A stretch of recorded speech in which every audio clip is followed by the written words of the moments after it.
Hello everyone. मेरा नाम चेतन कुमार है और मैं सत्यम स्कूल ऑफ लैंग्वेज जो शिक्षा क्रांति के साथ जुड़ा हुआ है। मैं इनके साथ अपना इंग्लिश कोर्स को परस्यू कर रहा हूँ और मैं इनके साथ वॉलंटियर भी काम कर रहा हूँ। तो आज हमारे साथ नीना मैम है जो कि यहीं पे इसी स्कूल में और शिक्षा क्रांति में 7 और 8 इयर्स लगभग इतना सर्व कर चुके हैं। तो मैं मैम से ये क्वेश्चन पूछना चाहता हूँ कि हम कम्युनिकेशन स्किल्स को कैसे बेटर कर सकते हैं और सीख सकते हैं और कैसे हम लाइफ में उसको सीख सकते हैं। जैसे कि यहाँ पे हम तो सीख ही लेंगे लेकिन फिर बाहर जाके उसको कैसे अप्लाई करें, कैसे और अच्छी तरह से। First of all, you should have confidence to speak anything. After that, we should know our weaknesses, where we are lacking. अगर हमारा बेस अच्छा नहीं है तो हमें अपने खुद के बेस पे काम करना चाहिए। सपोज़ आपको इंग्लिश सीखनी है और इंग्लिश में हमें टेंसेस का कोई ज्ञान नहीं है, हमें प्रेजेंट पास्ट फ्यूचर का कोई ज्ञान नहीं है, तो हम एक सेंटेंस नहीं बना सकते हैं। तो इसी तरह सबसे पहले तो मैं यही कहूँगी कि अपना ग्रामर आप सबसे पहले मेक इट स्ट्रॉन्ग और बी कॉन्फिडेंट, क्योंकि सबसे पहले कॉन्फिडेंट होना ही ज़रूरी है। अब आप बोल रहे हो, यू आर एक्सप्रेसिव इनफ, तो तभी आप सीख पाओगे, otherwise you will not learn. Ma'am मैं अभी वॉलंटियर जुड़ा हूँ तो मेरे को भी ज़्यादा पता नहीं है इस एनजीओ के बारे में जी। तो आप सीनियर है तो आप बता सकते हैं कि क्या इनका विज़न क्या है और ये क्या कर रहे हैं। जी, जितना मुझे पता है मैं उतना आपको बता सकती हूँ। जैसे कि शिक्षा क्रांति एनजीओ का एक विज़न है और विज़न ये है कि हम स्वच्छता को राष्ट्रीय मूल्य बनाना चाहते हैं।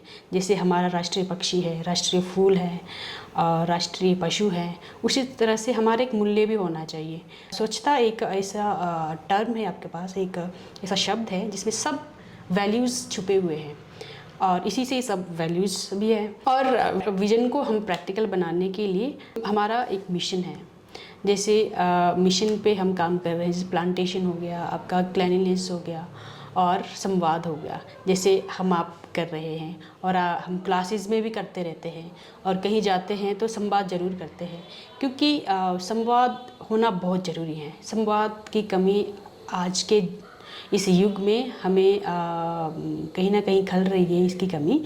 और या तो संवाद या तो करते हैं या वो डिबेट बन जाता है या वो फिर विवाद बन जाता है। संवाद का मतलब होता है कि आप दोनों पक्ष बैठकर कुछ डिस्कस कर रहे हैं और उसका कुछ निष्कर्ष निकल रहा है। तो ये हमारा मिशन है। और बाकी आप ज़्यादा जानकारी के लिए सत्यन सर से या एनजीओ में जाकर वो पता कर सकते हैं। मैम आपसे बात करके काफ़ी अच्छा लगा। जी धन्यवाद, मुझे भी बहुत अच्छा लगा आपसे बात करके। मैम आखिरी प्रश्न मेरा आपसे रिलेटेड है। मैम तो आपका पर्सनल लाइफ में क्या विज़न है और आप का एनजीओ के साथ भी क्या विज़न है? चेतन जी, मैं भी एक अध्यापिका बनना चाहती हूँ क्योंकि ये मेरा एक पैशन है और साथ में मैं किस तरह से एनजीओ को वक्त देती रहूँगी।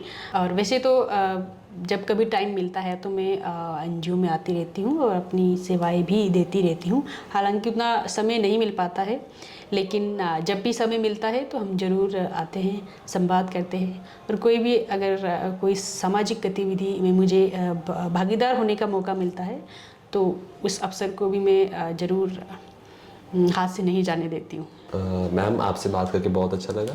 जी धन्यवाद, मुझे भी बहुत अच्छा लगा। आप सभी का भी धन्यवाद जो आप यहाँ तक हमारे साथ बने रहे और आप सभी भी समाज को स्वच्छ और स्वस्थ बनाने के लिए अपना सहयोग देते रहे। आपका भी धन्यवाद।